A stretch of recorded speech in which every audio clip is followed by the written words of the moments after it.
கொஞ்ச நேரம் ரிலாக்ஸா நின்னுட்டு வரேன்னு போனவர இலக்கிய நிப்பாட்டி கேவலப்படுத்தி அடிக்க போயிருக்கா.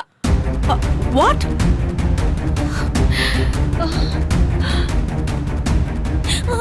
அதுல சுத்தமா நொந்து போய் இந்த வீட்லயே இருக்க கூடாதுன்னு கிளம்பி போயிட்டாரு கார்த்திக்.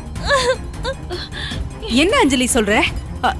இலக்கியா கார்த்திக் அடிக்க பார்த்தாளா? உண்மையாவா? ஆமா ஆண்டி, உண்மைதான். ஏய் அஞ்சலி, நீ சும்மா போய் சொல்லாத. இலக்கியா அப்படி எல்லாம் பண்ண மாட்டா. நீ என்ன சொல்ற? ஏ அஞ்சலி, சான்ஸ் கிடைச்சச்சுன்னு ஏத்தி விட்டுட்டு இருக்காத. அவ்வளவுதான் உனக்கு மரியாதை. நான் ஒண்ணு போய் சொல்லல, ஆதாரத்தை காட்டுறேன் பாருங்க.